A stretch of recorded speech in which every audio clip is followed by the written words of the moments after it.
カメラが捉えたトラウマ級心霊恐怖映像。これは自宅の監視カメラの映像である。深夜、カメラに不気味なものが映っていたそうだ。So, ayan, ipapakita ko sa inyo guys kung ano yung nakuha ng CCTV namin. 17 seconds. Ayun. Okay, back natin. Ayun, sobrang bilis niya. Tapos yung pangalawang nagpakita siya is 10:30. Tingnan nyo dito, mag-20 dyan.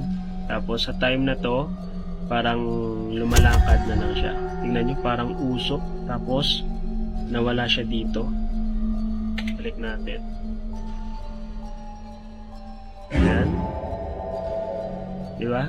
Sa mga hindi pa naniniwala na may mga espiritu talaga na gumagala sa bahay natin, sa labas man o loob ng bahay.